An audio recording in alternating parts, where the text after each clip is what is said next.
I grew up without a mother, as she left the family with my father when I was just a year old. Many years later, I learned that she left with another man, apparently. There was no place for me in her plans for a happy future within the family. We tried not to dwell on the subject of my mother, and only once did my grandmother mention that she was seeking happiness and currently living abroad.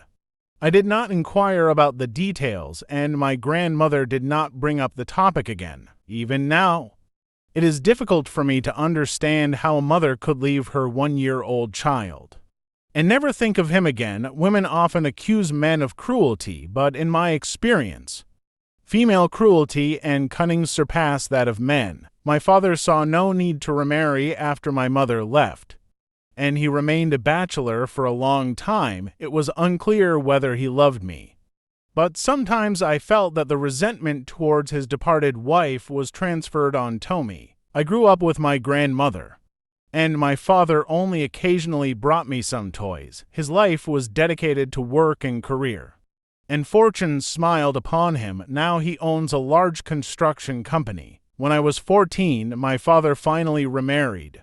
I remember this wedding where he married the young and beautiful Lena, but now she has become my stepmother. At the age of 18, I joined the army and, after a year of service, entered a military academy. I planned to return home in 4 years, but I was severely injured in a hot zone in critical condition, losing a lot of blood when they brought me to the hospital. A month after intensive therapy, I fully recovered, and it is during this youthful period that the secret of my quick recovery lies. But besides that, I fell in love during this time. Olga, who worked as a nurse in the hospital, became a real angel for me. Her green eyes and kindness attracted me, and she embodied the best qualities of a woman. In addition to medical care, she brought joy and support into my life. It was pleasing to notice envious glances from the neighboring hospital bed, as this beautiful woman chose me out of many contenders. As I continued to recover, Olga hinted at the desire to officially legalize our relationship, suggesting introducing my future wife to my father. However, I decided not to do so, considering my strained relationship with a father who showed no interest in my fate. During the medical examination, I was thoroughly examined, creating an impression as if they wanted to try me out. Fortunately, it did not come to that, and I received a conclusion of fitness for service without restrictions. After that, I was granted a month of leave for rehabilitation. And since marriage procedures for military personnel are simplified, I decided to get married. Right after the wedding with Olga, we went on a romantic journey to the south, enjoying the sea and the hospitality of her relatives. But, as it happens, the vacation came to an end. Having received my assignment, I went together with my young wife to a new place of service.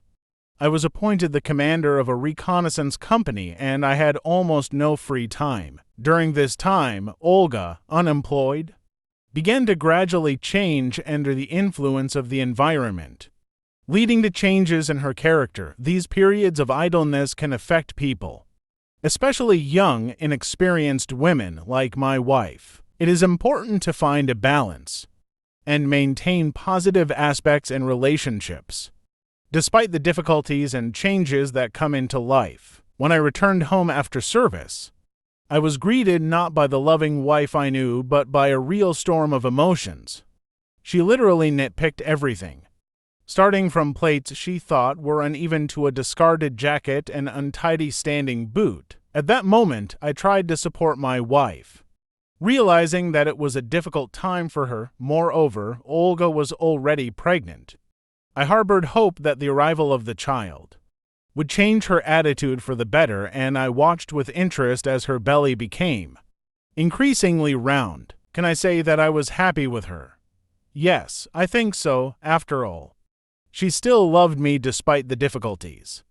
I still remember how her hands scratched my back when she wriggled under my weight, asking me not to stop. "Darling," she sobbed, "just don't stop." After Vika was born, it seemed like our life was getting back on track. Olga devoted herself entirely to our daughter, and our relationship became more harmonious. But sometimes I noticed a certain cooling off between us.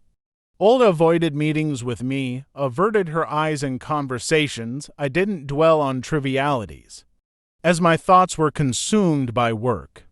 Concerns and family problems simply faded into the background. Olga was getting more tired every day, especially taking care of the child, and she lacked strength at night. I tried to support her, fed Vika at night, changed diapers, sometimes even falling asleep in the kitchen from exhaustion, resting my head against the refrigerator. However, time passed inexorably, and our family life gradually settled. Another year passed. The vacation I had been eagerly awaiting never arrived, despite my working day and night, anticipating the upcoming rest. But there were always valid reasons, and my vacation was postponed to a later time. Olga and her daughter went to their parents, grandparents, for the whole summer. It was a time of change, and it turned out that these changes acted favorably on Olga. After returning, she became even more gentle and affectionate. Our intimate lives were filled with bright colors again, especially in late summer. At that time, our battalion, part of the Russian contingent of UN peacekeeping forces, was deployed to Mali, a republic almost in the center of the African continent. There began a civil war, and we, peacekeepers, performed the tasks of dividing the warring parties at the beginning of the separation period. Olga and I corresponded. She shared the news, wrote about how our daughter grows up. However, over time, the number of letters decreased, and finally, they stopped altogether. In Mali, the situation with mobile communications was difficult, and it was unrealistic to get home even after 6 months. When I was recalled from a business trip to Russia, I immediately headed home. The reasons for the end of the trip were unknown to me and, in fact, did not matter. The main thing was that I would soon be able to hug my beloved wife and daughter. My duffel bag barely contained all the gifts for my favorite girls. Upon arrival at the airport, I tried to get through to Olga, but her phone remained turned off all the time. I got to the apartment, walked through the open door and left a duffel bag in the hallway. Walked inside and found no one in the big living room. In the bedroom, on his crib, lay an empty bag. However, a man's voice and a woman's laughter came from the kitchen, coming quietly. I opened the door and saw a man at a set table holding a Fauger in his hands, and Olga hugging him in a short t-shirt. This man turned out to be Major Akhmerov, the head of the military trade, who was famous for his unacceptable behavior towards female officers. It is true that there were rumors about him, but no one caught him on the spot. Now he came across hot. My knife, which I unwittingly pulled out, seemed barely visible in their infatuated scene, and they didn't notice me. I was not surprised by what I saw, as if I was ready in advance for such a turn of events. Suddenly, though, I felt a painful heart shot. Our whole life with Olga surfaced before my eyes. But one thing haunted me. Why is she doing this to me? At that moment, the thought even flashed to me that this was all a dream, and I was about to wake up after seeing my beloved wife nearby, sleeping as usual, with a smile on her face, gently hugging me. The reality was so hurtful and unfair that tears came through my eyes when I was finally spotted. Olga recoiled in horror, and her bow began to slowly rise. Keeping her startled eyes off the knife in my hand, my gaze turned to a blade played by an ominous light. For a moment, it seemed to me that death itself was dancing at the tip of a knife, impatient and ruthless. "Don't, Yura, please don't. I will explain everything," Olga said, throwing herself away from fear. Her words didn't reassure me. A puddle formed under her lover, smelling of urine. It turned out that he had wet himself with fear. I remembered my daughter, grinned and returned the knife to its place, spat under my feet, turned around and walked silently out of the kitchen. Olga screamed, tried to stop me, grabbing my jacket with my hands. But I silently removed her and grabbed a duffel bag, heading for the door. I did not pull, but only filed for divorce. The next day, Olga tried to start a conversation, but I dodged the meeting once she was able to get through to me. But her attempts to mitigate the situation were unsuccessful at the trial. She tried to pour mud on me, blaming all possible sins. The accusation of treason was especially piquant, allegedly. I so often went on long business trips because I got my mistress and not even one. All the time of our life together, I mocked her, humiliating the child in every possible way and even periodically beating her. She was even ready to show bruises from the beatings. Right at the court session, these accusations were confirmed, and it is not known where the witness who came from. An untidy aunt with some sour expression on her face. All this time Olga tried not to look at me, diligently averting her eyes. I even respected her, from a banal cheater.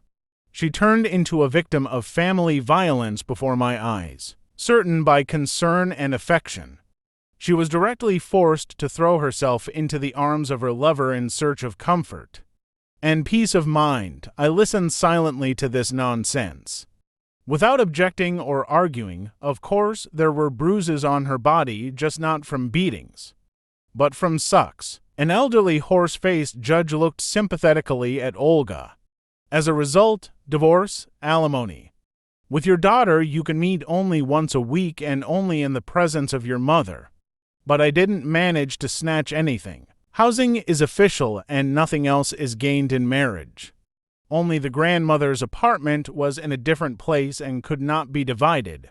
And that missing lover major did not appear at the trial. Apparently his wife did not let him in. I laughed. This is what seemingly loving girls and wives do. And you never know what might be waiting for you tomorrow. Love and be loved.